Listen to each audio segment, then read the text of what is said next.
Hong Kong, October 1970. Late afternoon. The Kowloon Martial Arts District occupied 6 blocks of narrow streets where traditional kung fu schools had operated continuously for 3 generations. Their presence announced by vertical signs in classical Chinese characters promising instruction in Wing Chun, Hung Gar, Chili Foot, Northern Shaolin, and a dozen other systems whose lineages traced back to mainland China before the Communist Revolution displaced masters who carried their art south to the British colony, where cultural preservation mattered more than political ideology and where the specific combination of Chinese tradition and colonial modernity had created conditions for martial arts to survive and develop in ways the mainland no longer permitted. The district smelled of incense and liniment and the particular combination of sweat and serious intention that fills any space where genuine physical training has occurred daily across decades until the effort itself has become part of the air. The October sun came through the narrow streets at a low angle, creating patterns of light and shadow that made navigation require local knowledge about which alleys led somewhere useful and which ended against buildings whose construction predated city planning by several generations. The Kowloon Martial Arts Association occupied a 3-story building at the intersection of 2 major streets. Ground floor housed an open training area capable of accommodating 200 practitioners. Second floor contained private instruction rooms and weapons training areas. Third floor served as residence for the association's senior master and storage for equipment and the records documenting lineages and student progressions that traditional Chinese martial arts emphasized as proof of legitimate transmission, evidence that technique had been passed down through authenticated human chains rather than invented by individuals whose innovations lacked historical validation. The association served as neutral ground where different schools could meet without territorial complications, as venue for demonstrations and competitions that smaller schools couldn't host independently, and as registry where lineages were documented and certified. Disputes about technical legitimacy, when they arose, came here for resolution. Today it was hosting a weapons mastery showcase. 6 masters from different traditions demonstrating their particular specialties: staff, spear, broadsword, straight sword, chain whip, 3-section staff. The event drew approximately 200 practitioners from across Hong Kong's martial arts community. Most of them were instructors themselves or senior students whose training exceeded casual participation and whose technical knowledge made them discerning witnesses capable of distinguishing genuine skill from theatrical performance designed to impress people unfamiliar with what weapons applications actually required. Among the demonstrators was Ming Chen. Known throughout Hong Kong martial arts circles as Iron Lotus, a nickname referencing both her gender and her reputation for technical precision that made her Jian swordsmanship as formidable as any male practitioner despite cultural traditions that historically limited female participation in martial arts to exceptional cases. 28 years old, 5 feet 6, 125 pounds. She had trained at Shaolin Temple on the mainland during her childhood before the temple's official closure, her family fleeing to Hong Kong in 1960 carrying their martial arts tradition as cultural inheritance more valuable than the material possessions they abandoned during their escape from communist territory. Her weapon was the jian, the straight double-edged sword that Chinese martial arts tradition considered the gentleman's weapon, requiring finesse and precision rather than the brute force that broadsword or staff applications emphasized. Her particular jian measured 3 feet of folded steel, the blade forged using traditional methods, producing an edge capable of cutting bamboo cleanly or deflecting opposing weapons through proper angle rather than crude force. The sword represented family heritage passed down from her grandmother who had trained at Shaolin in the 1920s, when female practitioners were rare but not unprecedented within the temple's philosophy about teaching anyone demonstrating sufficient dedication regardless of gender or social standing. Her competitive record included victories against male opponents whose size and strength advantages proved irrelevant when her superior timing and positioning created openings their defensive training hadn't prepared them to recognize.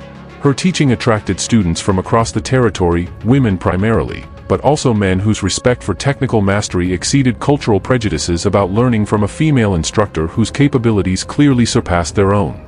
She was, by any honest assessment of the martial arts landscape in Hong Kong in 1970, one of the most technically accomplished weapons practitioners in the territory. But her reputation included something else alongside the technical excellence: a rigidity in her public positions that made some practitioners uncomfortable. Her statements consistently emphasized Shaolin orthodoxy, strict adherence to classical forms and techniques transmitted through legitimate lineage, and a dismissive attitude toward modified approaches or innovative practitioners whose departures from tradition she viewed not as legitimate evolution but as corruption, the abandonment of depth for novelty, the replacement of centuries of accumulated wisdom with individual experimentation that hadn't been tested across enough time or enough opponents to deserve the authority it claimed. Bruce Lee's name had been coming up frequently in those conversations for months.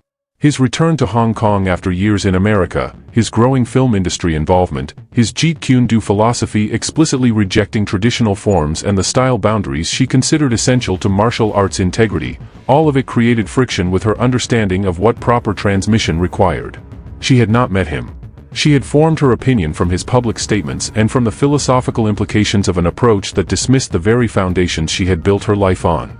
The demonstration proceeded through its scheduled presentations, each weapons master showcasing their specialty in turn. The 200 practitioners watched with the appreciative attention of people who understood what they were seeing and found it genuinely worth watching. The atmosphere combined educational focus with cultural celebration, martial arts traditions that Hong Kong's unique position allowed to flourish while the mainland was systematically dismantling similar practices as feudal remnants requiring elimination. Ming's turn arrived. She walked to the demonstration area carrying her jian in its ceremonial sheath, moving with the economy that decades of training produces in practitioners for whom efficiency has become the default state rather than a conscious choice. She wore a traditional black silk training uniform, her hair pulled back in a tight bun, her expression showing the focused seriousness of someone who understands that what they are about to do deserves their full attention and intends to give it. She drew the jian. The blade caught the afternoon sun coming through the high windows and created a flash of reflected light that made several observers blink. She assumed classical ready position and began. What followed was 15 minutes of technical excellence that impressed even the most experienced practitioners watching. Classical Shaolin sword forms executed with the fluency that years of daily dedicated practice produces, each movement appearing inevitable and effortless despite the biomechanical complexity that anyone who had attempted the same techniques understood required enormous accumulated work to achieve. Cutting techniques demonstrating edge alignment and power generation. Defensive deflections showing angle and timing that made the physics of blade manipulation visible. Footwork illustrating positioning and distance control. Combinations integrating multiple principles into flowing sequences where each technique set up the next through strategic positioning rather than random assembly. The demonstration concluded with practical application, Ming working with a training partner to show how sword techniques functioned against realistic attacks rather than just appearing beautiful in solo practice. The exchanges demonstrated her capability clearly, disarming her partner repeatedly through techniques requiring precise timing and angle rather than force, controlling distance that made his attempts to close appear consistently futile against superior positioning and weapon reach. The audience applauded. Genuine, respectful acknowledgement of legitimate mastery clearly presented. Then Ming did something unscheduled. She walked to the center of the demonstration area and gestured for attention. 200 practitioners recognized that the scheduled programming had concluded and that what was coming next was a personal statement. "Thank you," she said, her Cantonese carrying the particular precision of someone educated in classical Chinese who had maintained linguistic rigor despite Hong Kong's westernizing influences. "I appreciate your attention to traditional Shaolin sword techniques. But I want to address something that concerns me deeply about the direction our martial arts community is moving." The hall quieted. "We live in a time of great change. Hong Kong is modernizing. Western influences are growing. Traditional values are being questioned. This is perhaps inevitable. But in martial arts, I believe some traditions must be preserved rather than discarded as outdated or irrelevant to modern contexts." She paused, creating space for her next statement.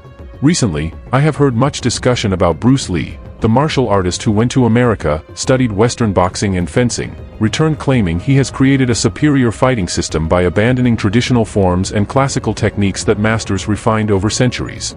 His philosophy says absorb what is useful, reject what is useless, add what is specifically your own. This sounds reasonable. But it assumes that an individual practitioner, someone with perhaps 10 or 15 years of training, can accurately judge what is useful versus useless in systems developed across generations by masters whose understanding exceeded what any single person achieves in one lifetime. Several audience members exchanged glances. Bruce Lee's presence in Hong Kong was well known. His philosophical challenges to traditional martial arts had created genuine controversy within communities that valued classical transmission and lineage authentication. "I understand Bruce Lee is in Hong Kong now, making films, teaching his modified approach, gathering students who believe his innovations surpass traditional methods." She looked across the assembled practitioners. "Is he here today?" A voice came from the back of the training area. "I'm here." The crowd shifted and parted. Bruce Lee walked forward from a position against the far wall where he had been observing unnoticed, arriving late and positioning himself where the crowd obscured visual recognition. He wore casual clothes, dark shirt, dark pants, nothing indicating martial arts affiliation or school association. His expression was calm and neutral. Ming addressed him directly. "Mr. Li. Welcome. Thank you for attending our traditional demonstration. Did you find the classical techniques instructive? Or do you consider them useless formality that your Jeet Kune Do philosophy would reject?" Bruce's response was measured. "Your sword work is technically excellent. Your precision and timing demonstrate years of dedicated practice. The Shaolin tradition clearly provides a strong foundation for weapons mastery." "But," Ming prompted. "I hear the but implied in your diplomatic response. But I question whether classical forms represent the optimal training methodology for developing fighting capability, or whether they serve primarily as cultural preservation and aesthetic expression that has value beyond combat effectiveness alone." The audience reacted with murmurs. This was a direct challenge to one of traditional martial arts' foundational assumptions, that forms training developed fighting ability through repetition and refinement of proven techniques. Ming's eyes narrowed. "So you believe your 15 years of modified training surpasses my 23 years of classical Shaolin sword work? That your individual judgment about what is useful exceeds the accumulated wisdom of generations of masters who refine these techniques through actual combat experience?" "I didn't say that." "Then demonstrate. Show these practitioners whether your empty-hand Jeet Kune Do can defeat traditional Shaolin sword techniques. Show us whether abandoning classical training produces superior results, or whether respecting tradition and lineage provides advantages that individual innovation cannot replicate." The challenge was explicit, public, and structured to be impossible to decline without appearing to validate exactly what Ming was claiming, that Bruce's philosophy was theoretical criticism that couldn't survive testing against traditional martial arts practiced at genuine mastery level. Bruce looked at the jian in her hand. 3 feet of sharpened folded steel. Then at her face, which showed genuine confidence grounded in 23 years of training that had never included defeat when she held that weapon. "I have no interest in public confrontation that serves no purpose beyond determining competitive hierarchy through physical contest. Different approaches can coexist without requiring one to defeat the other to establish legitimacy." Ming smiled. Not warmly. "That's very diplomatic. Very modern. Very Western. But it avoids the question that everyone here wants answered. Can your modified approach actually defeat traditional mastery? Or is your philosophy just theoretical criticism of methods you lack the patience to master fully before dismissing them as useless?" The crowd's energy shifted. This was no longer a philosophical debate. This was a public challenge from a recognized master whose credentials could not be dismissed. "I propose a simple demonstration," Ming continued. "Not sparring, not competition, a technical exchange showing whether empty hands can defeat an armed opponent when both practitioners operate at high capability. You use Jeet Kune Do. I use classical Shaolin sword techniques. We demonstrate for everyone here whether your philosophy works against traditional mastery or whether classical training provides advantages that innovation cannot overcome." She raised the jian to ready position. "Unless you're afraid to test your theories against actual traditional expertise rather than criticizing methods from the safety of theoretical discussion." The association's senior members moved forward, attempting diplomatic intervention. This was their venue, their event, and confrontation between two prominent figures created risks, physical injury, damaged community relationships, political complications if the traditional versus modern conflict escalated beyond this single incident. But both Ming and Bruce indicated willingness to proceed, and after brief consultation the senior master announced the parameters: technical demonstration only, no intent to injure, stop on contact or when either participant established clear control. Agreed. Both confirmed it. The demonstration area cleared. 200 practitioners forming a circle around the center space. A medical volunteer positioned at the edge. The senior master standing between the two participants. Ming walked to the center and assumed her classical ready stance. Jian extended forward at a 45-degree angle, the blade's tip tracking Bruce's center mass. The sword positioning providing both defensive coverage and offensive threat, 3 feet of steel that any unarmed opponent needed to respect and account for before closing to effective striking range. Her expression showed certainty. Not arrogance, the specific confidence of a practitioner who has tested their capabilities honestly against genuine opposition and found them sufficient, and who holds a weapon that martial arts tradition across centuries consistently regarded as decisive advantage when wielded by a master against unarmed opponents regardless of their training level or physical capabilities. Bruce walked to position 8 feet from her, outside her immediate sword range. His stance appeared casual compared to her classical ready position. No formal guard, no obvious preparation, just a quality of relaxed neutrality that some observers might read as insufficient respect for an armed opponent whose weapon provided genuine lethal advantage if this were actual combat. The senior master raised his hand. Both participants nodded. He dropped it. Begin. Ming moved first, not an aggressive rush, but a controlled advance using classical Shaolin sword footwork. Smooth steps maintaining structural integrity and balance while closing the distance between her blade's edge and Bruce's position. The 8-foot separation that existed when the engagement began represented the boundary between safe distance and the sword's operational zone, and every step she took was designed to bring the boundary closer to Bruce, to make the reality of the 3 feet of steel more immediate, to force acknowledgement that unarmed techniques required closing through her weapon's operational range before they could function. Her jian extended forward, maintaining the threat. The blade's tip tracking his center mass with the precision of 23 years of training that had made the tracking automatic and accurate regardless of what the target did. Wherever he moved, the point followed.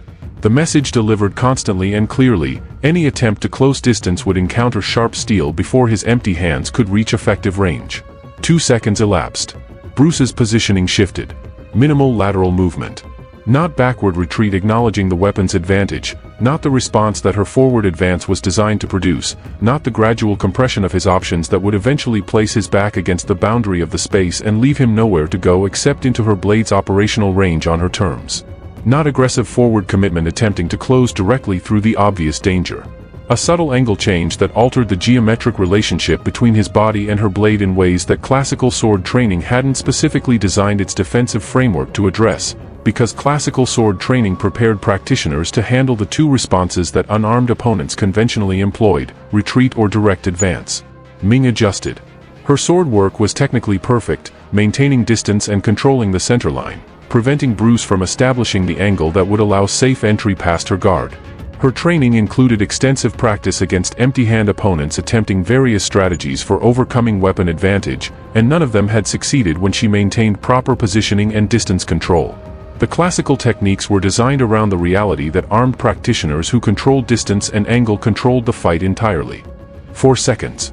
Bruce moved not where Ming's defensive positioning anticipated. Not a direct linear approach that her sword training had prepared her to counter using footwork establishing dominant lateral position. Not a conventional angle entry that her experience could classify and respond to within the familiar tactical vocabulary. A stepping path that minimized the time his body spent within the blade's cutting arc while simultaneously positioning him where the weapon's 3-foot length became a liability rather than advantage, because the physics of sword manipulation required specific distance relationships for effective deployment, and the specific distance relationships Bruce's movement created violated those requirements in ways that her techniques, designed for opponents who approached differently, couldn't interrupt from her current position. She recognized the threat immediately.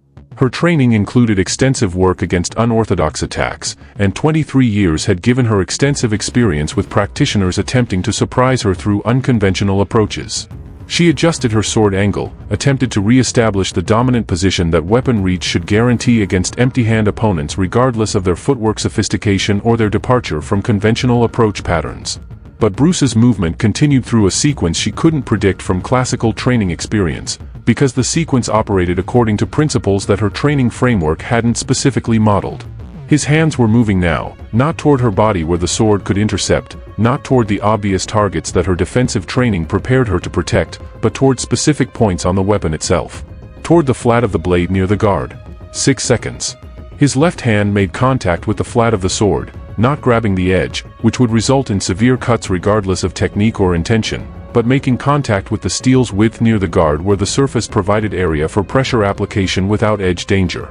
His timing was the product of watching her demonstration for 15 minutes and identifying the specific moments when grip and structural positioning transitioned between configurations, the microseconds when any practitioner moving through technique is committed to a trajectory and not optimally positioned to resist lateral force applied at the right angle. He had been waiting for that moment, not reacting to it as it arrived. Waiting for it, knowing it would come, having already decided what to do when it did. His right hand moved simultaneously, also contacting the weapon's flat surface at a different point. 2 contact points, 2 different pressure vectors, combined force application creating a mechanical advantage that classical sword retention training hadn't specifically addressed, because most disarm attempts conventional training prepared practitioners for involved grabbing the blade directly or attacking the wielder's body, not manipulating the weapon through the geometric relationship between its length, mass, and the physics of grip under directional pressure. 7 seconds. The Jian moved. Not through Ming's choice. Not reorienting for counterattack or defensive adjustment.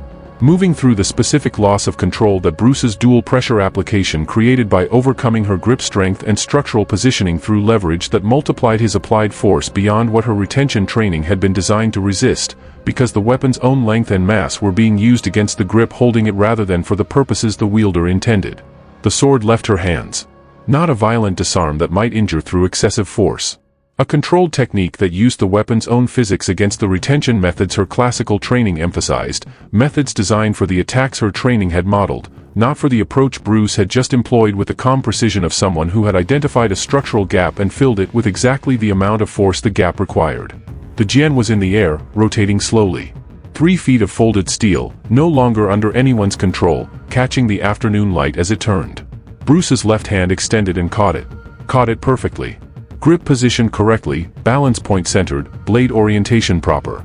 As if he had worked with a Jian for years rather than analyzing its physical properties during Ming's 15-minute demonstration and identifying the vulnerabilities in classical retention methods that the weapon's geometry made available to anyone who understood the physics and had the timing to reach them at the right moment. He held it for 1 full second of complete stillness. Then he reversed his grip and extended the Jian toward Ming, hilt first. "Your sword," he said quietly. No triumph in the words. No celebration. The tone of someone returning something that belonged to someone else, acknowledging in the manner of the return that what had just happened was a demonstration rather than a contest, an exchange of information rather than a competition for standing. The hall went completely silent. 200 practitioners processing 7 seconds that had contradicted everything their training in classical weapons work taught about armed versus unarmed combat when both participants operated at high skill levels. 7 seconds demonstrating that Bruce's philosophy was not theoretical criticism from a distance but practically applicable understanding that could overcome traditional mastery when properly applied against approaches that hadn't been designed to account for it. Ming stood motionless, eyes fixed on the Jian extended toward her, hilt first, polite and respectful. Her hand trembled slightly as she reached for it. Not from physical exhaustion, 7 seconds of demonstration hadn't taxed her conditioning. From the specific psychological impact of having a fundamental assumption contradicted so completely and so quickly that the mental framework built across decades of training and competition couldn't immediately process what had just happened to it. She took the sword, drew it back to her side.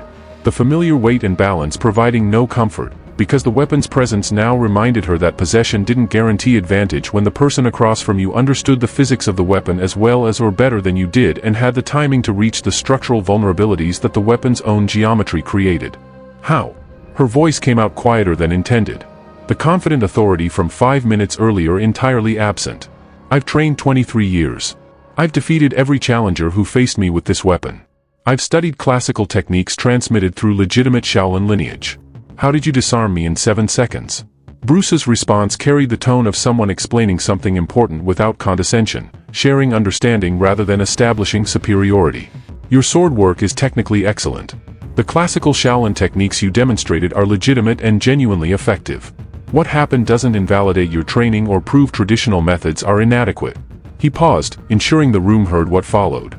But classical training emphasizes forms and prearranged sequences against anticipated attacks, the attacks that the system's practitioners most commonly encountered across the historical period when those techniques were developed and refined.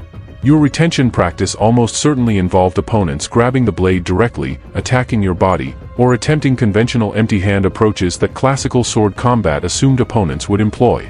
Ming's expression showed recognition. His analysis was accurate. My approach didn't follow any of those patterns. I worked with the weapon's own geometry. The length and mass that make it powerful in your hands also create specific structural vulnerabilities when force is applied through precise angles at the moments between technique configurations. Your grip strength and retention training couldn't overcome the mechanical advantage those angles create because they weren't designed to overcome them. They were designed for different attack types. That's not a criticism of your training. It's a description of what every training system contains, specific preparations for anticipated scenarios and specific gaps where unanticipated approaches can operate. One of the senior practitioners spoke from the audience, an older man, perhaps 65, bearing of someone who had trained through multiple decades and witnessed enough to recognize genuine insight when it was presented clearly. Mr. Li makes an important point. Classical training provides strong foundation, but it often prepares students for expected attacks rather than unexpected approaches operating outside familiar tactical frameworks. This creates vulnerabilities that dedicated practitioners may never encounter within their own systems precisely because their technical excellence discourages conventional challenges. Several other instructors voiced agreement. The demonstration had revealed something valuable beyond Bruce's technical capability, a limitation in training methodologies that focused on preserving classical forms without systematically exploring what those forms might fail to address when confronted with unconventional applications. Ming bowed toward Bruce. Formal, deep, respectful, the bow of someone acknowledging genuine mastery rather than performing social courtesy. I challenged you publicly, claiming that empty hands could not defeat Shaolin steel when wielded by someone with genuine mastery. You prove me wrong. Not by disrespecting my tradition, by demonstrating that my understanding of that tradition was incomplete despite 23 years of dedicated practice. Her voice strengthened as she continued. I said your philosophy of rejecting classical forms was arrogant presumption from someone with insufficient training to understand what they were rejecting. I was wrong. Your approach isn't about rejecting tradition out of disrespect for what it represents. It's about understanding principles deeply enough to identify where even legitimate classical techniques have limitations, and adapting accordingly. That requires more knowledge of the traditional methods than simply performing them, not less. Bruce bowed in return. Your willingness to acknowledge evidence that contradicts previous beliefs demonstrates something that competitive success doesn't automatically develop. Some people defend incorrect positions for decades rather than accepting that reality might contradict comfortable assumptions that have served them well enough in familiar contexts. The willingness to update understanding when direct experience provides clear evidence is rarer than technical skill at any level of training. The association senior master stepped forward. This has been educational for everyone present. Both participants demonstrated technical excellence and mutual respect despite philosophical disagreements that created the initial confrontation. Perhaps we can continue this exchange through less public dialogue. Ming looked at Bruce. Would you be willing to train together? Not as teacher and student, but as practitioners from different backgrounds sharing knowledge honestly. I could show you classical Shaolin sword techniques in detail, the principles underneath the forms, the reasoning behind the positioning. You could show me how you identified the vulnerabilities in my retention methods and how to address the gaps your approach revealed. Both of us would learn things we couldn't develop training exclusively within our own systems. Bruce nodded. I'd be honored. Cross-training benefits both participants when approached honestly rather than competitively. Your sword mastery combined with the analytical framework my training emphasizes could produce insights that neither of us would develop separately. The audience's response was subdued but genuine, applause acknowledging not just the technical demonstration but the reconciliation between traditional and innovative approaches that the confrontation could have damaged permanently but that both participants' maturity had transformed into foundation for productive exchange. 3 months later, in January 1971, Ming Chen's teaching had changed. Not abandoning the classical Shaolin sword techniques that her lineage transmitted authentically, those remained the foundation of her curriculum and the core of what she considered most valuable to preserve. But incorporating critical examination of those techniques' limitations and vulnerabilities that her training exchanges with Bruce had revealed through analysis of weapons principles from multiple perspectives rather than just classical forms preservation.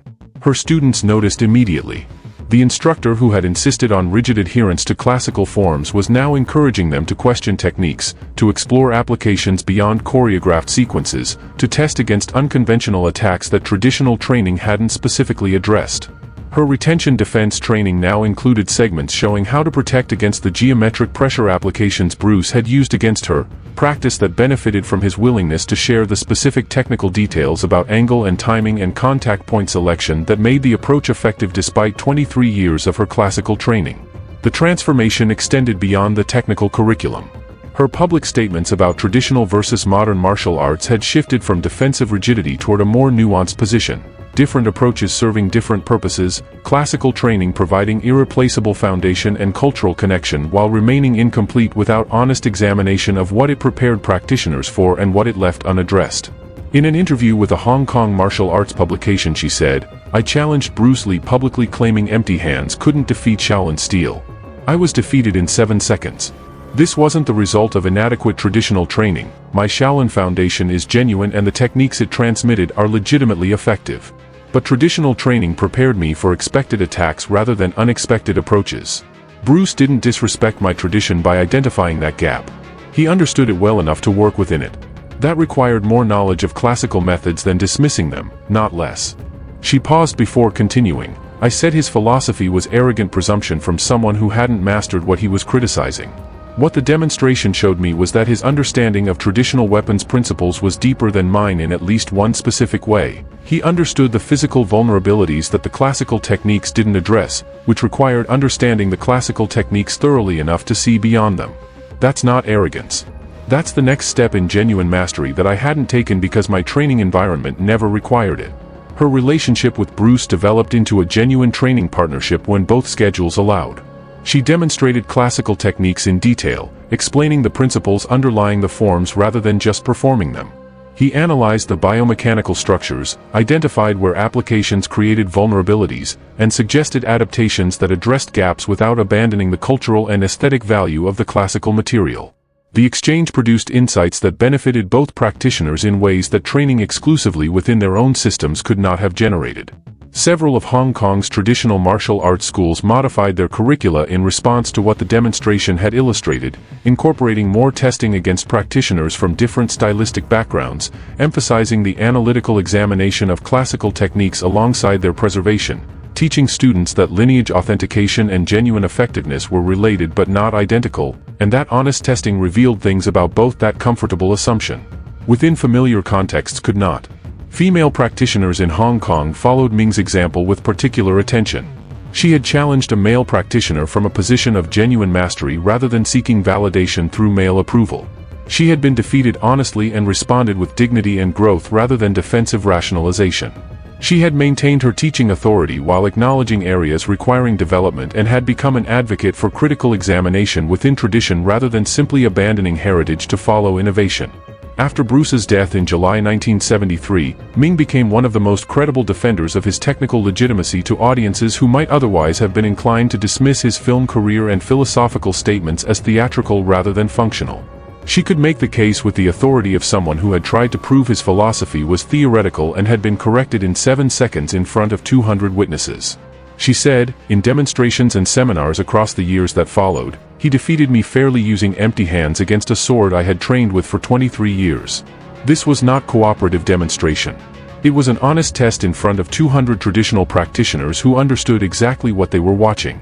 Anyone dismissing Bruce Lee as a movie star rather than a legitimate martial artist demonstrates ignorance about his actual capabilities. His understanding of traditional weapons principles was precise enough to identify structural vulnerabilities in classical Shaolin sword retention that I had practiced my entire adult life without recognizing because my training environment never required me to look for them. She paused consistently at this point in the telling, making sure what followed was heard clearly. 7 seconds taught me something that 23 years hadn't. Not because the years were wasted, they built the foundation that made the lesson comprehensible when it arrived. But because genuine mastery requires honest testing against things your training didn't design itself to address. I had been testing exclusively against opposition that confirmed what I already knew. Bruce Lee was the first opponent who showed me what I didn't know. That's not a criticism of my tradition. It's a description of what all traditions contain, knowledge worth preserving and gaps worth finding. The difference between a practitioner who grows and one who doesn't is whether they can tell which is which. Kowloon, October 1970. 200 traditional practitioners. 7 seconds. A sword mistress who challenged an innovative practitioner with the legitimate confidence of someone whose 23 years and competitive record had never required her to question the core assumptions of weapons mastery. 3 feet of sharpened steel that martial arts tradition across centuries considered decisive advantage against unarmed opponents when wielded at mastery level. 7 seconds contradicted those assumptions. Not through disrespecting tradition or diminishing what classical training had built. Through demonstrating that any training methodology, including legitimate traditional approaches transmitted through authenticated lineage, develops specific capabilities and specific blind spots simultaneously. And that the difference between the two is only visible when you encounter something designed to find the blind spots rather than challenge the capabilities. 2 pressure points. Precise timing. Geometric advantage that Ming's training hadn't specifically addressed, not because her training was inadequate, but because the attacks it addressed followed different patterns. The Jian caught cleanly in the air, returned hilt first with respect. The transformation that followed mattered more than the 7 seconds that produced it. Traditional master acknowledging limitations and growing through them. Innovative practitioner demonstrating respect for the classical foundation he was pushing beyond. Two practitioners from opposite positions in a philosophical argument about martial arts finding, through honest physical exchange, the specific common ground that theoretical argument had prevented them from seeing, that tradition without critical examination becomes dogma, and innovation without traditional foundation lacks depth, and the path between them requires exactly the kind of direct honest testing that Ming had challenged Bruce to and that 7 seconds had turned into a lesson. Neither of them had expected to teach or to learn. 200 witnesses carried the story. It traveled through Hong Kong's martial arts community as a reference point in discussions about what classical training preserved and what it left unaddressed, about the relationship between tradition and innovation that both had genuine value and neither was complete alone, about the intellectual honesty required for genuine martial development beyond simply accumulating time in a system without examining whether that accumulation served understanding or just comfort. That's what happened when a Shaolin Sword Mistress challenged Bruce Lee and discovered that the question she thought she was asking, "Can empty hands defeat traditional steel?" had a more complicated answer than 23 years of undefeated mastery had led her to expect. The answer was yes, under specific conditions that her training hadn't addressed. And the discovery of those conditions, and what she did with the discovery, was the real story. Not the 7 seconds. The 20 years after them.